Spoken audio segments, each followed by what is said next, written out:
Ici Satu. J'ai entendu dire qu'à l'époque Showa, les hommes d'affaires consacraient leur vie entière à leur entreprise dans l'espoir d'obtenir une promotion. À l'époque Heisei, cependant, il semble qu'ils préfèrent leur vie personnelle aux promotions. Je reviens dans un mois environ. Si vous avez le moindre problème, parlez-en au général Ertal ou à l'un des nobles que je vous ai présentés hier soir. Merci beaucoup. Bon voyage. Le lendemain matin, j'ai laissé le trio de l'armée du labyrinthe, encore ivre, au bar et je me suis rendu à l'aire d'atterrissage des dirigeables de la base militaire du labyrinthe pour saluer le vicomte Siemon. Après que ma nouvelle employée, mademoiselle Mitteruna, et moi ayons vu son dirigeable disparaître dans le ciel oriental, elle nous a ramenés au manoir en calèche. Qui sont ces enfants, jeune maître? Ah, je les ai engagés pour nettoyer les terrains vagues.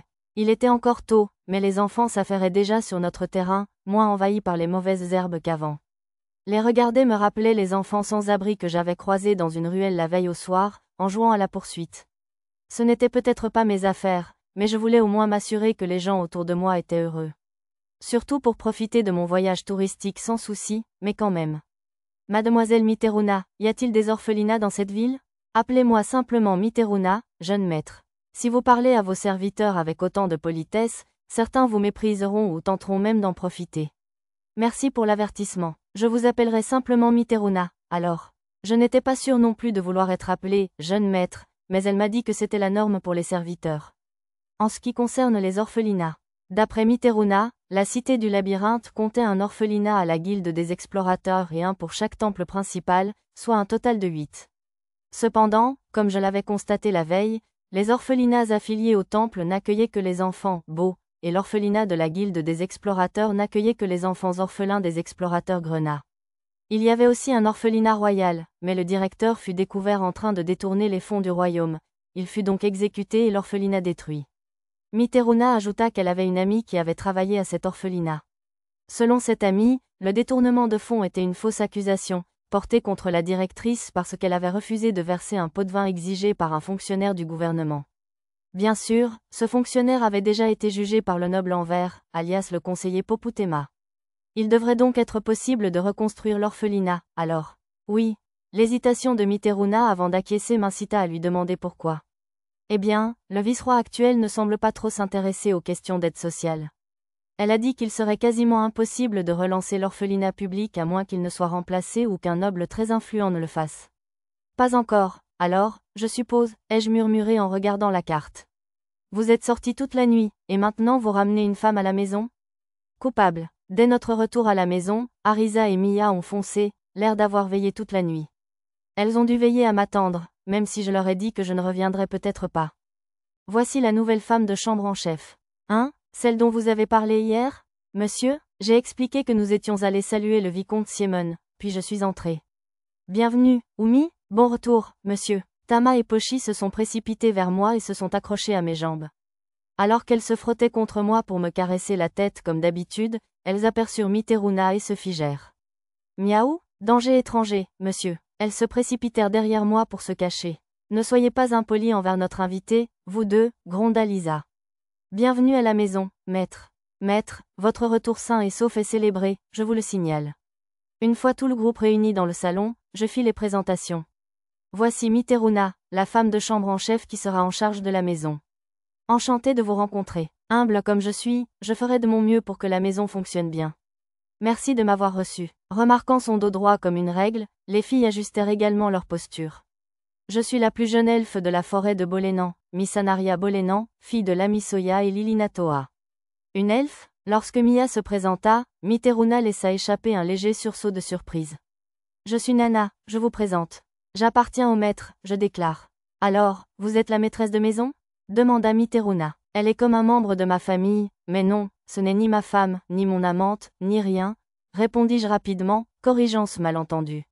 Mia se désigna du doigt et annonça, fiancée, mais heureusement, Mitteruna prit cela pour une plaisanterie.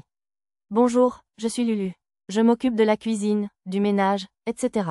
Alors, vous avez une autre femme de ménage?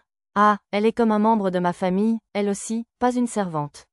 En plus, je fais aussi un peu la cuisine. Mitteruna inclina la tête vers Lulu. Mes excuses, maîtresse Lulu. Maîtresse? Lulu agita vivement les bras devant son visage, comme pour faire disparaître le titre. C'était mignon de la voir sous un autre jour. Tama, Pochi et Pochi, monsieur. Je m'appelle Lisa. Nous sommes les esclaves du maître, alors si vous avez des travaux à faire, n'hésitez pas à nous appeler. Les filles bêtes semblaient nerveuses. Ces filles font aussi partie de ma famille. Veuillez les traiter comme telles. Vos esclaves sont, répéta Mitteruna, confuse, mais elle ne semblait pas vouloir contredire son employeur, alors elle s'inclina simplement en signe d'acquiescement. Puis, dernier mot et le plus odieux. Je suis Arisa. Lulu et moi sommes les futures épouses du maître. Les autres enfants se joignirent à cette déclaration. Parmi eux, j'entendis Lulu murmurer, encore 5 ans. De toute évidence, elle prenait très au sérieux notre accord de mariage si aucun de nous n'était accepté dans 5 ans. Mitteruna sourit à tout le monde. Vous semblez tous très proches, remarqua-t-elle. Une fois les présentations faites, je commençai à expliquer les installations du manoir à Mitteruna. Cette pièce, ce n'est pas possible, c'est une salle de bain. Le système d'évacuation n'est pas encore terminé, il faudra donc engager quelqu'un pour s'en occuper bientôt. Mitteruna fixa la baignoire avec surprise. Peut-être était-elle aussi fan des bains. Vous pouvez l'utiliser, bien sûr. Merci, beaucoup. Hein? Sa voix était étrangement raide. C'était peut-être juste mon imagination, mais son expression semblait un peu peinée. Je n'arrive pas à croire qu'un engin aussi cauchemardesque existe dans une ville où l'eau est si précieuse. Elle murmura dans sa barbe, mais je l'entendis grâce à mon « oui fine ». Détestait-elle vraiment les bains, alors? Alors, jeune maître, où peut bien être le puits? Mitteruna se ressaisit, redressant son visage. En tant que femme de chambre en chef, elle devait s'intéresser à la source d'eau. Je la conduisis par la porte arrière de la cuisine jusqu'au puits. La poulie est cassée, alors quand j'engagerai quelqu'un pour installer les caniveaux, je demanderai aussi de la réparer. Le seau et la corde ont l'air en bon état, au moins. Puis-je jeter un œil à l'eau du puits? Je vais la chercher? Pochi va aider aussi, monsieur. Dès que Mitteruna eut retiré la bâche et ramassé la corde et le seau, Tama et Pochi accoururent pour aider. Elles voulaient sans doute se rendre utiles à leur nouvelle amie. Oh non, je ne peux pas vous demander, mesdemoiselles, de... Ne vous inquiétez pas, on peut y arriver, monsieur. Mitteruna semblait hésitante, mais Tama et Pochi, impatientes de partir, je lui demandai de les laisser m'aider. Elles remontèrent l'eau en quelques instants et la tendirent à Mitteruna, qui les remercia. Cependant, elle faillit la laisser tomber lorsqu'elles la lui donnèrent. Peut-être n'était-elle pas très forte. Oh, vous avez remonté autant d'eau si vite? Vous êtes des demoiselles remarquables. Oh, je rougis, monsieur. Tama et Pochi se tortillèrent timidement. Mitteruna prit un peu d'eau dans sa paume et la but à petites gorgées. C'est de l'eau très propre. La qualité de notre eau semblait avoir passé son test. Ensuite, le poêle. Nous sommes retournés dans la cuisine. On dirait qu'il n'y a plus de charbon. Pourriez-vous m'indiquer le magasin? Je suis désolée, dit Lulu. Nous n'avons pas encore acheté de charbon. Mitteruna parut perplexe. Il faudra que j'aille en acheter avant le petit déjeuner, alors.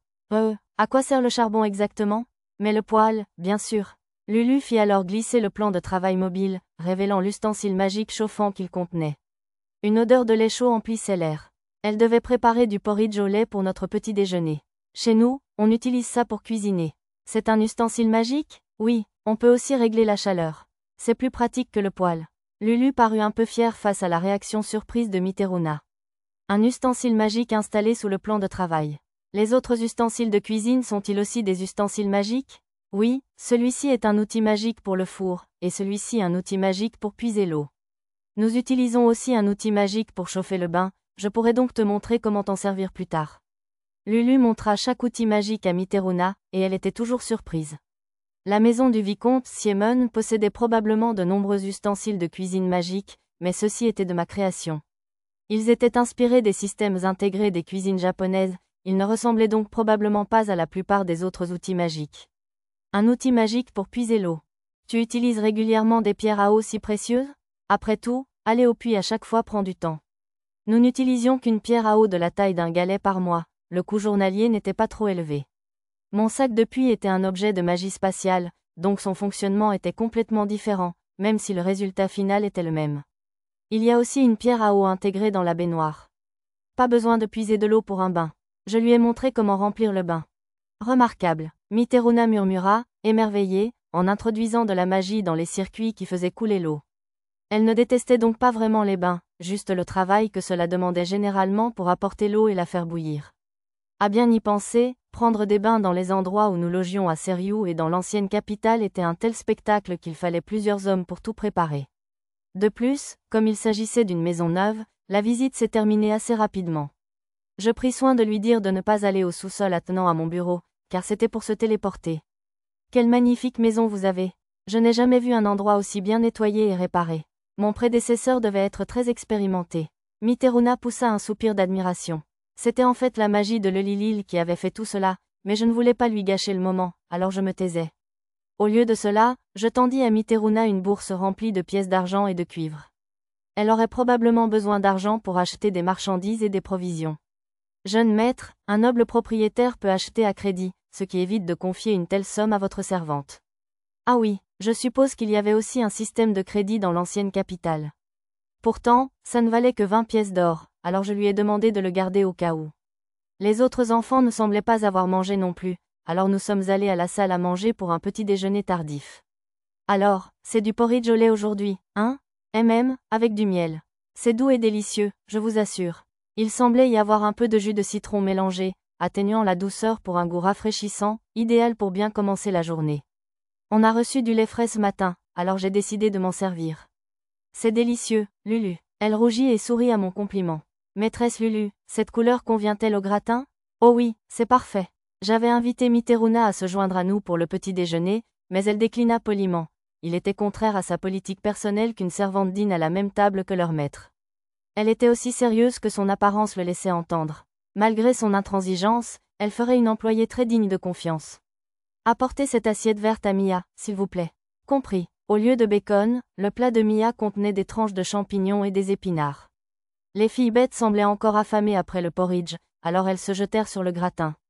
Aïe, c'est chaud, Chir. Tama et Pochi mangèrent trop vite et se précipitèrent vers l'eau. Elles avaient sans doute été négligentes, car l'extérieur du gratin n'était pas très chaud. Il est chaud à l'intérieur, alors faites attention. Ah bon? Monsieur Bacon se cache à l'intérieur, monsieur. Surveillant les filles bêtes, je commençais mon propre gratin. Il était délicieusement riche. Comme pour le porridge, ajouter du lait frais de vache Célivra semblait rehausser le goût. J'ai utilisé le lait qu'on a acheté au ranch. C'est très bon. On en ferait des pâtisseries un de ces jours? Oui, maître. Lulu rayonna, alors je lui souris en retour, puis je finis mon petit déjeuner avant qu'il ne refroidisse. Pendant que nous nous détendions dans le salon pour que Miteruna puisse déjeuner, Nana revint de voir comment allaient les enfants. Maître, les larves se sont réveillées, je vous le signale. Ils avaient commencé à reprendre conscience la veille au matin, mais je leur ai donné une potion de complément alimentaire contenant un somnifère pour qu'ils se rétablissent plus vite. Merci de nous avoir sauvés, monsieur Noble. Merci. Dès mon entrée dans la pièce, les enfants se prosternèrent et me remercièrent. Grâce à leur vigueur juvénile et aux potions magiques de récupération, ils semblaient prêts à sortir du lit. À ce moment-là, Miteruna nous rejoignit, son petit déjeuner terminé. Cela semblait un peu rapide. Elle aurait vraiment dû savourer davantage sa nourriture. Jeune maître, ces enfants sont-ils aussi de votre famille? Non, nous les gardons ici. Je leur ai brièvement expliqué la situation qui nous avait amenés à les soigner. S'il vous plaît, monsieur Noble, laissez-nous nous rattraper. L'aîné me regarda avec sérieux, mais Miteruna s'interposa. Sachez où vous êtes. Travailler dans une demeure noble n'est pas aussi facile qu'on pourrait le croire. Si tu espères simplement gagner ta vie, va travailler ailleurs. Ce n'est pas ça, on veut juste le remercier. L'aîné réagit avec force aux paroles glaciales de Miteruna. M. Noble est la seule personne qui nous a sauvés d'une mort non désirée. Il a guéri toutes nos douleurs douloureuses. Il a été gentil avec nous. Il a réparé ma jambe qui ne fonctionnait plus. On était heureux. Les autres enfants appuyèrent la déclaration de l'aîné avec leur vocabulaire limité. Miteruna se contenta de les fixer du regard. Pour une raison inconnue, mes enfants étaient eux aussi rassemblés près de la porte, l'air hébété. Très bien. Miteruna soupira et se tourna vers moi. Jeune maître, si vous le permettez, j'aimerais embaucher temporairement ces enfants pour quelques petits boulots. Je veillerai aussi à leur inculquer les bonnes manières. À en juger par sa bonne volonté à se donner à fond, Miteruna était plutôt gentille. Bien sûr, embauchons-les. Il faudra leur trouver des vêtements de travail, cependant. Très bien, j'irai plus tard dans une friperie acheter des vêtements appropriés. Super, merci. Peu après, une cloche sonna à la porte. Miteruna alla ouvrir puis revint avec une lettre. C'était un message de la guilde, annonçant que nos insignes de bronze étaient prêts à être récupérés. Au moment même où je lisais cette lettre, quelqu'un d'autre arriva, alors je l'emmenai au salon. Ayumi, monsieur Kajiro aussi, monsieur. Les nouveaux visiteurs étaient le duo de samouraïs de l'Empire Saga, Kajiro et Ayome. Tama, Pochi, vous êtes-vous entraîné? Ah votre jambe, monsieur. Oh, ça? Oui, j'ai bien peur qu'un monstre du labyrinthe ne m'ait mordu. Kajiro rit doucement, mais sa jambe gauche manquait du genou jusqu'en bas. Ça fait mal? Douleur, allez-vous-en, monsieur. Tama et Pochi s'approchèrent de sa jambe en larmes, jetant un petit sort sur sa blessure. Vous êtes tous les deux très gentils. Ne vous inquiétez pas, ça ne fait plus mal. Kajiro leur sourit gentiment. Tant que vous êtes encore en vie, vous pouvez vous remettre de tout, je vous le garantis. C'est vrai, je ne pourrais pas me qualifier de samouraï si je me laissais abattre par une petite chose comme ça. Il répondit aux encouragements de Nana avec bravade. J'ai un ami qui est un excellent artisan d'outils magiques, alors je vais voir s'il ne peut pas vous fabriquer une prothèse de jambe, Sir Kajiro. Merci, je vous remercie de votre gentillesse, Sir Pendragon. J'ai cru entrevoir une lueur dans les yeux de Kajiro et d'Ayome lorsqu'ils ont baissé la tête, mais j'ai fait semblant de ne rien remarquer. J'ai demandé à Sir Kajiro et à Mademoiselle Ayome de veiller sur la maison. Miteruna, pourriez-vous leur montrer leur chambre? Les enfants ne semblaient plus avoir besoin de soins, alors 3 adultes pourraient sûrement surveiller ceux que nous avions engagés pour le désherbage et le ménage. Comme notre calèche ne pouvait pas transporter 8 personnes, nous avons décidé d'aller faire un tour à la guilde des explorateurs. C'est vraiment étrange. Sur une plateforme légèrement surélevée près de la guilde ouest, j'ai aperçu le noble en vert qui observait la foule autour des étals de la rue. Pour une fois, il affichait un air maussade au lieu de son sourire habituel. Il ne devrait pas être aussi faible, en effet. Qu'est-ce qui était faible? Nous étions assez loin de lui, alors je ne comprenais pas ce qui se passait, mais j'étais un peu curieux de savoir. Zut! Un jeune explorateur arriva du côté où regardait le noble en vert, se grattant la tête d'une main. Qu'est-ce que tu cries? Le saké de Milinda redevient liquide. Le saké là-bas est toujours faible, pas vrai? Je te le dis, il est devenu encore plus faible. Le noble en vert ne pouvait pas parler du saké, si. Je me retournai vers lui, mais il avait déjà disparu dans la foule. À en juger par le marqueur sur mon radar, il se dirigeait vers les stands de rue pour enquêter. Lâche-moi, démon, tu es une brute. Ma compétence, oui fine, entendit la princesse Messia crier depuis la guilde ouest. En regardant dans cette direction, j'ai vu la princesse Messia s'agiter furieusement entre les mains de Sokel. L'écuyer la protégeait, mais elle était trop timide pour arrêter un noble comme Sokel. Je ne pouvais pas ignorer un ami en difficulté. Refermant la carte, j'ai dit à mon groupe que j'allais de l'avant, puis j'ai foncé vers le bâtiment de la guilde, prêt à affronter les ennuis. Sieur Satou, la princesse Messia a crié mon nom d'une voix stridente en me remarquant. Lorsque nos regards se sont croisés, le visage de Sokel s'est déformé par la haine. Vous devriez traiter une dame avec plus de douceur, monsieur. Il tenait fermement les bras fins de la princesse Messia, alors je lui ai arraché la main un doigt à la fois, en prenant soin de ne pas les briser. À ma grande tristesse, il a laissé une marque en forme de main sur les bras de la princesse Messia. Espèce de sale petit morveux. Sokel m'a fusillé du regard, soignant la main que j'avais arrachée. Quelle impolitesse de dire ça après avoir eu la politesse de ne pas lui casser les doigts. Que se passe-t-il donc ici? Seigneur Poputema, le noble en vert était apparu. Je crois que vous êtes assigné à résidence, en effet. À ces mots, Sokel grogna et s'éloigna furieusement. Quel individu pénible, en effet, murmura le noble en vert, mais il le regardait partir avec un sourire satisfait. Ses paroles et ses actes ne semblaient jamais vraiment correspondre à son expression. Je vous remercie, Sir Satou. Pas du tout, je suis content d'avoir pu vous être utile. Je souris à la princesse. Tout va bien, Votre Altesse? Guéri. Lorsque mon groupe les rattrapa, ils virent les bleus sur les bras de la princesse Messia et laissèrent échapper des cris d'inquiétude. Que s'est-il passé, exactement? Demandai-je. Grrr, le chien continue de me demander en mariage, même si j'ai décliné maintes fois. La princesse soupira d'un air sombre, baignée par la magie de guérison de Mia. Je vous remercie également, dame Misanaria. Juste Mia. Arisa, apprenant ce qui s'était passé, gronda l'écuyer jusqu'à ce que le chevalier au visage sévère arrive des quartiers des nobles et les emmène. Bonjour, nous venons chercher nos nouveaux insignes. Ce guichet vous convient-il? Me dirigeant vers un guichet de service de la guilde ouest, très fréquenté, je brandis la lettre que nous avions reçue. Non, veuillez vous rendre au bureau du maître de guilde.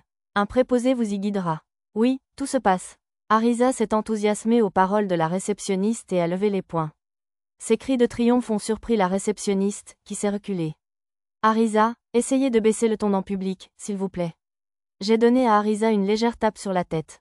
Zip, Arisa, il faut fermer les lèvres, monsieur. Même grondée par Tama et Pochi, Arisa a fait la moue, alors Lisa l'a soulevée sous un bras. Elle était flasque comme un cadavre, comme Tama et Pochi le faisaient d'habitude.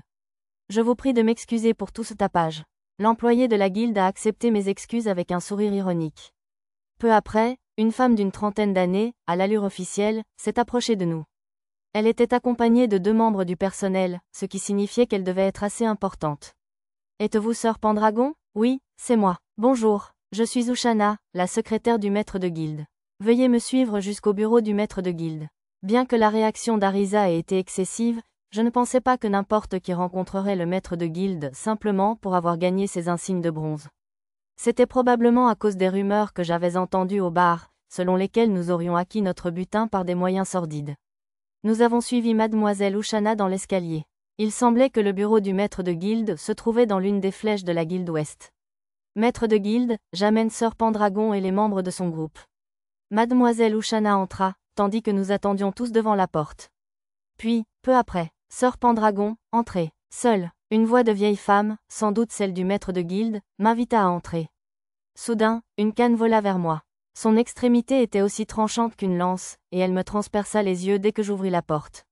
Le coup était plus violent que celui de la lance de Lisa, mais je le parais légèrement d'une main. L'agresseur a fait pivoter sa canne déviée et m'a attaqué de nouveau du côté opposé. Qu'est-ce que c'est que ce combat extrême à la canne? La longue canne fonçait sans cesse sur moi, alors j'ai continué à bloquer et à parer. Que cherchait-il à faire? L'attaque spontanée a finalement cessé lorsque mademoiselle Ushana est apparue de la pièce voisine. Maître de guilde, si vous n'arrêtez pas vos bêtises, Dame Sebelkeya va encore vous gronder. TCH, et ça commençait à devenir intéressant.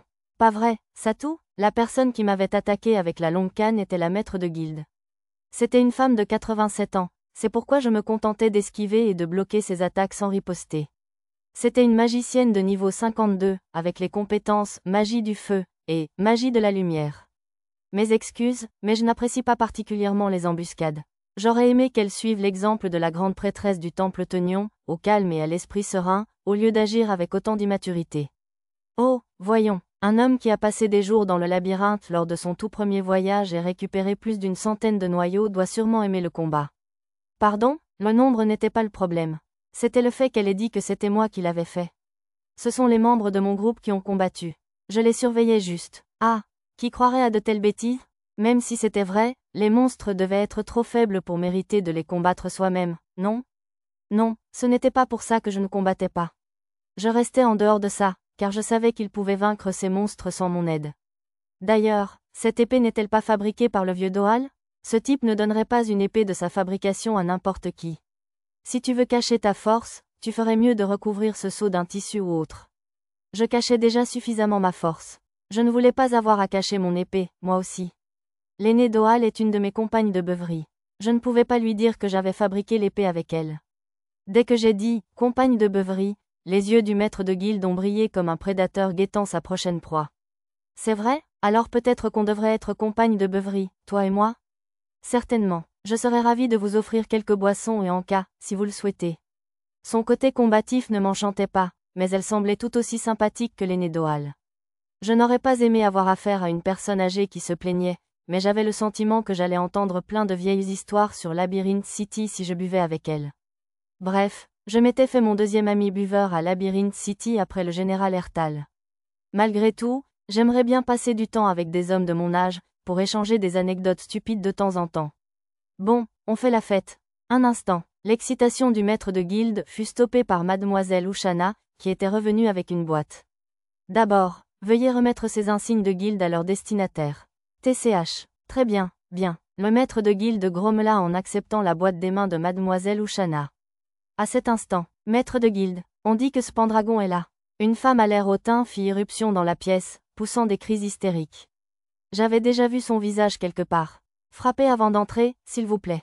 Pendragon, c'est la gamine dont Lord Sokel a parlé.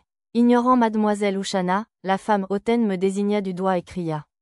Quelle impolitesse! Ces mots me rafraîchirent la mémoire. Cependant, c'était la membre du personnel que j'avais déjà vue avec Sokel dans la guilde ouest. Maître de guilde, pourquoi Pendragon reçoit-il un insigne de bronze après avoir fraudé? Parce que vous êtes le seul à prétendre qu'il a fraudé, et vous n'avez aucune preuve. La femme protesta bruyamment, mais le maître de guilde la dédaigna. Si vous n'avez pas fraudé, prouvez-le en vous soumettant au test de l'analyseur. Vous le ferez, n'est-ce pas, Pendragon? Si vous n'avez pas menti, alors vous devez le prouver. Sa façon de se répéter était agaçante, mais j'avais subi une analyse similaire auprès d'un secrétaire adjoint après avoir vu une hydre dans le comté de Kuanu, alors cela ne me dérangeait pas tant que cela ne prenait pas trop de temps. D'accord, je peux. Un instant, Satou. J'allais acquiescer, mais le maître de guilde m'arrêta net. Vous demandez à un noble, avec un titre qui plus est, de se soumettre à un examen analytique? Vous comprenez ce que vous dites? Le maître de guilde était si furieux que je pouvais presque voir des flammes brûler dans ses yeux. La jeune femme hautaine pâlit et recula d'un pas. Mais, tandis que la femme répétait le même mot comme un disque rayé, le maître de guilde poursuivit. Votre demande est une insulte au vassal d'un autre seigneur. Je suppose que vous êtes prêt à ruiner la réputation de la compagnie commerciale de votre famille? Le mot insulte me rappela une phrase entendue lors de la classe de la nouvelle noblesse de la baronnie de Munot. Demander à un noble de se soumettre à un examen d'analyste signifiait qu'on ne lui faisait pas confiance, même s'il jurait sur son nom de famille et celui du roi Yamato, ce qui en faisait une insulte de la plus haute importance. Ou est-ce que vous essayez d'inciter le jeune Satou à créer le précédent déshonorant qu'il ait subi un examen d'analyste? Lui tendez-vous un piège encore plus grand? Le maître de guilde lança à la femme hautaine un regard si intense qu'il la pétrifia. On aurait dit qu'elle allait s'évanouir sous le stress à tout moment. Non, c'est. Alors, allez-y, si vous êtes vraiment employé par cette guilde, vous devriez privilégier les intérêts de la guilde à ceux de votre amant. Ce fut le coup de grâce, la femme s'effondra au sol, l'écume aux lèvres. Sortez-la d'ici, elle est renvoyée de son poste. Ushana, invente une raison sur les papiers, s'il te plaît. Oui, madame, j'imagine que dans une société féodale, on pouvait licencier des gens pour n'importe quelle raison. Quoi? Dépêche-toi de remplir les papiers. Le maître de guilde fronça les sourcils en regardant Ushana, qui sourit sans broncher. Je partirai dès que tu auras remis à Sir Pendragon son nouvel insigne de guilde. Oh, d'accord, on fera la fête après.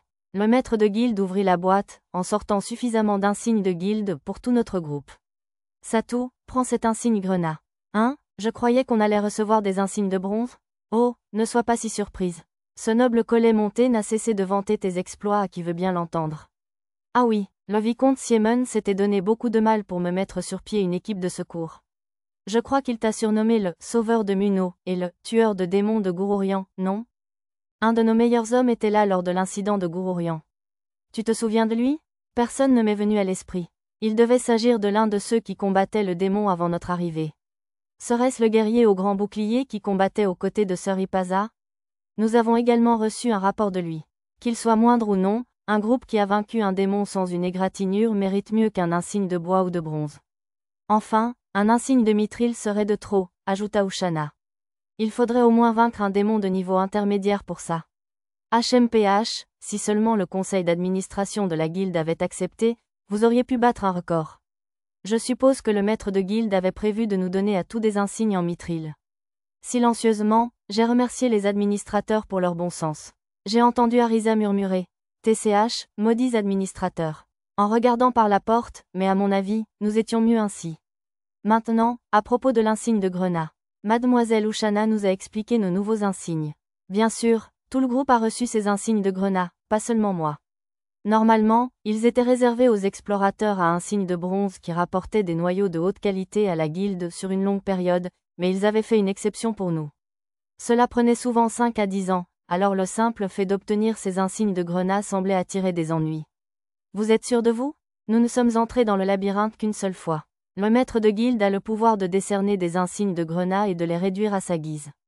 Cela doit rester raisonnable, bien sûr, mais nous n'en avons encore décerné aucun cette année. Je suis sûr qu'il n'y aura pas de plainte de la part de la capitale royale. Mademoiselle Ushana poursuivit en expliquant les avantages de nos nouveaux insignes de grenat. Il y avait plein de petits avantages, comme la réduction de moitié sur les frais de gestion et le loyer de la guilde. Je ne manquais pas d'argent, alors cela ne m'importait pas vraiment. Enfin, et c'est le point le plus important. Pourquoi n'avez-vous pas commencé par cela, alors? Quiconque possède un insigne de grenat est considéré comme un quasi-noble. Contrairement à votre titre de chevalier héréditaire, il ne confère pas les privilèges particuliers d'un noble, mais il confère à son détenteur un statut social équivalent à celui d'un chevalier. Ce statut est garanti par le roi Shigan, il s'applique donc non seulement au sein du royaume, mais aussi aux autres royaumes. Bien sûr, cela s'appliquait aussi bien aux demi-humains qu'aux humains. Cela signifiait que les auberges et autres lieux ne pouvaient plus refuser de servir les filles hommes bêtes, même dans un endroit aussi hostile que la ville de Seriou. C'est assez remarquable. Vous le savez peut-être déjà, mais bien que nous soyons la guilde des explorateurs, nous sommes en réalité gérés par le département des ressources du labyrinthe du royaume de Shiga. Le maître de guilde assume également le rôle de ministre des ressources du labyrinthe, ce qui lui confère le statut de comte honoraire, lui permettant d'accorder de tels privilèges. J'ai remercié Ushana pour son explication. J'en connaissais déjà la première partie, mais le fait que le maître de guilde soit considéré comme un ministre était une découverte pour moi. J'avais supposé que ce poste relevait de la gestion intermédiaire, mais c'était en réalité bien plus impressionnant. Par curiosité, j'ai posé des questions sur les insignes en mithril et j'ai appris qu'ils conféraient à leur détenteur un titre de noblesse honorifique au nom du roi Shigan. Au fait, Satou, serait-ce le bon moment pour cette fête ce soir? J'ai un rendez-vous ce soir. Demain soir, ça vous va? J'avais déjà prévu d'organiser une fête de bienvenue pour Miteruna et le duo de samouraïs ce soir-là. TCH, d'accord. Je le permets. Au fait, un petit doigt m'a dit que le jeune Ertal, le fougueux, a mis la main sur un excellent alcool. Peut-on vraiment qualifier le général Ertal de « jeune fougueux » ? Elle parlait probablement du rhum et du vin de fée, que j'avais en stock, alors je n'ai eu aucun problème à lui en donner. Cependant, j'étais un peu inquiet qu'elle nous ait accordé une promotion spéciale juste pour pouvoir mettre la main sur cet alcool. Pourquoi me regardez-vous comme ça? Ce n'est pas ce que vous croyez. La promotion et l'alcool n'ont aucun rapport. J'étais encore un peu méfiant envers la sournoise maîtresse de guilde, mais mademoiselle Ushana la soutenait, il semblait donc raisonnable de supposer qu'il s'agissait d'une promotion légitime. Après avoir promis une soirée bien arrosée le lendemain soir, nous avons quitté le bureau du maître de guilde. Youpi, on a eu une promotion spéciale du maître de guilde. Arisa a bondi en l'air, les bras levés triomphalement. Elle s'était probablement retenue près du bureau, puisqu'elle s'était fait gronder. Hurrah, banzai, monsieur. Tama et Pochi ont sauté à leur tour, si haut que j'ai cru qu'elles allaient se cogner la tête contre le plafond. Il faut savoir contrôler sa force, vous savez? Je suis contente qu'il nous ait bien noté. D'accord, Lulu. Super. Notre bonne note mérite d'être célébrée, je vous assure. Les autres filles restaient calmes, mais elles semblaient heureuses aussi. J'ai partagé leur joie tandis que nous nous dirigions toutes vers la sortie. Ah oui, c'est l'homme vert, monsieur. Tama et Pochi avaient repéré le noble en vert, qui accompagnait des enfants de nobles s'inscrivant à un guichet. L'enfant le plus prétentieux était le troisième fils du vice-roi et ne ressemblait en rien à son frère aîné Rayleigh. Il y avait une grande variété d'autres enfants, dont une jolie jeune fille avec un sabre, un jeune homme à l'air intellectuel, un garçon d'apparence tout à fait ordinaire et un garçon à l'air plutôt rusé. Je ne connaissais aucun d'entre eux, alors nous sommes rentrés chez nous, discutant de la fête de bienvenue au passage. Puis, après une somptueuse fête de bienvenue et la beuverie du lendemain avec le maître de guilde, qui ressemblait un peu à un sabbat de sorcière, nous avons enfin pu retourner dans le labyrinthe le lendemain. Ah oui, j'ai aussi glissé une lettre dans le bureau du maître de guilde contenant des informations sur la réserve de potions démoniaques au sous-sol de Sokel, notamment la porte secrète menant aux égouts, découverte grâce à ma carte et au sort de magie spatiale clairvoyance. Tant qu'à faire, j'ai aussi noté des informations sur la ville fantôme aux abords de Labyrinth City où étaient cachées des potions démoniaques, ainsi que sur l'emplacement des réserves de quelques guildes criminelles. La maître de guilde détestait les potions démoniaques, alors elle s'occuperait probablement du reste. On dirait que ça va jusqu'en enfer. Arisa fixait le creux plongé dans le noir complet. Nous étions dans le labyrinthe, plus loin sur le chemin qui partait de la caserne, réservé aux détenteurs de l'insigne de Grenat et plus. Au centre de la grande caverne se trouvait un trou géant de près de 60 mètres de diamètre, qui menait à l'étage intermédiaire. On dirait que vous prenez l'ascenseur en bas. Il y avait assez de place pour nous tous, alors nous avons décidé de le prendre et d'explorer la partie inférieure. On ne se fera pas attaquer par des monstres pendant qu'on est dans l'ascenseur, n'est-ce pas? Ça ira, même si on était attaqué, je pourrais nous protéger, et si l'ascenseur tombait en panne, je pourrais utiliser Skyrunning et main magique pour nous remonter. C'est un ascenseur manuel? Spin? Tournez en rond, monsieur. Arisa était alarmée, mais Tama et Pochi se mirent aussitôt à tourner la manivelle avec joie. Fatigués en descendant, Lisa et Nana prirent le relais. Une fois arrivés dans une nouvelle zone, j'utilisais ma compétence, explorer toute la carte. Elle était un peu plus petite que l'étage supérieur, mais son plan était similaire. Je choisis une zone au hasard et l'explorais, mais la seule différence était que le niveau moyen des monstres était légèrement plus élevé et qu'ils étaient plus nombreux avec des capacités spéciales. Ce n'était pas comme dans un jeu, où le niveau des monstres augmentait généralement considérablement à chaque étage. Outre cette fosse, il y avait un autre chemin reliant le milieu aux étages supérieurs. Cette fosse semblait également se prolonger jusqu'au rez-de-chaussée, alors je décidai d'y jeter un œil quand il n'y aurait personne. Il y a beaucoup de monde ici, observa Lulu. La zone d'atterrissage de l'ascenseur du milieu contenait une zone de ravitaillement pour les membres du rugissement du Dragon Rouge, où plusieurs explorateurs s'activaient activement. D'après ma carte, il n'y avait que 2 passages à partir d'ici, l'un réservé au groupe du rugissement du Dragon Rouge pour vaincre le maître d'étage, et l'autre bloqué par les guildes des médecins et des alchimistes. Ils transportent de la mousse? On dirait que cette mousse est un ingrédient de potion magique. D'après les recettes de Trazayuya, cette mousse pouvait être utilisée telle quelle pour des potions de récupération mineures ou concentrées pour préparer des potions de récupération intermédiaires. On dirait qu'on ne peut aller nulle part en bas. Ouais, on remonte. J'arriverai peut-être à les convaincre de nous laisser passer, mais inutile de le faire avec autant de monstres. Nous sommes remontés dans l'ascenseur et sommes retournés à l'étage. Bon, découper des ennemis coriaces avec la magie spatiale, c'est vraiment addictif. De retour au dernier étage, je leur ai montré le chemin vers des zones moyennement difficiles, que nous avons explorées pendant 6 jours. Dans chaque zone, nous avons trouvé un endroit sûr pour poser une pierre de saut de téléportation, car nous passions encore nos nuits dans la maison de vacances labyrinthique que nous avions construite lors de notre première visite. Arisa, les poissons gemmes sont un bon matériau pour les armures, alors essaie de ne pas trop les découper. Oh là là, vraiment? Je vais les couper en deux, alors. Les poissons gemmes étaient des poissons translucides aussi durs que des diamants. Leurs écailles n'étaient pas faites de diamants, mais comme elles étaient transparentes et d'une dureté comparable, elles étaient aussi utiles pour les accessoires, les outils magiques, etc. Tortue Next, les tortues rouges sang peuvent être cuites et mangées, à mon avis. Une tortue géante, protégée par une carapace translucide couleur rubis sang de pigeon, suivit Tama vers le groupe. C'était la cible finale dans la zone que nous conquérions. Il crache du feu. Attention, il ne peut pas voler, mais il sautera et tentera de te donner un coup de tête. Et, Mia, sa carapace est insensible à la magie mineure, alors sois prudente. J'ai compris. Dès qu'Arisa eut donné ses ordres, le combat commença. Ce n'était pas un ennemi terriblement puissant, mais comme seule la magie intermédiaire ou supérieure fonctionnait contre lui, il pouvait être assez agaçant. D'après mon expérience, le combat serait probablement long, alors je me suis amusée à surveiller la maison avec la magie spatiale, à discuter avec des amis dans la forêt de Bolénan et sur les îles du Sud, etc., tout en gardant un œil sur le combat. Finalement, le monstre est tombé. Burke, passer le niveau 30 demande beaucoup de XP. C'est peut-être parce qu'il ne reste plus beaucoup d'ennemis puissants par ici? Nous avions conquis 3 zones ces 6 derniers jours, mais les filles n'étaient encore qu'au niveau 36. Mia avait besoin de plus d'expérience pour monter de niveau que les autres, alors pour ne pas être laissée pour compte, Mia et moi avons éliminé la plupart des monstres de la 3e zone. Bon, c'est bientôt notre jour de retour. On remonte? Je m'étais inscrit à la guilde des explorateurs pour être de retour dans un trimoun, soit 10 jours, mais j'avais dit à Miteruna et aux autres que nous serions de retour dans 7 jours. De plus, comme le navire de la compagnie du Pendragon était arrivé à la cité marchande de Tartumina le jour de notre entrée dans le labyrinthe, ils atteindraient probablement Célivra dans les prochains jours. Allez, plaçons au moins une plaque de saut dans la zone suivante avant de rentrer. D'accord. Quelqu'un a des demandes pour notre prochaine zone? J'ai regardé le groupe autour de moi. À manger? Je veux aussi de la bonne viande, monsieur. La viande rouge est délicieuse, bien sûr, mais la viande de volaille serait aussi bonne. Des champignons. Je voudrais un endroit avec un bon équilibre entre viande et légumes. Une zone pour les grenouilles serait bien, pour qu'on puisse rapporter de la viande pour les larves, je vous prie. Les gars, je demandais quel genre de champ de bataille vous souhaitiez, pas quels ingrédients. Maître, Arisa, au moins, semblait sérieuse. On met des ardoises de phoque dans chaque zone et on fait le tour une par une. Comme ça, on ne se lassera pas d'un seul aliment. C'était logique, mais ce n'était pas ma question. D'accord, on veut explorer chaque zone l'une après l'autre, alors?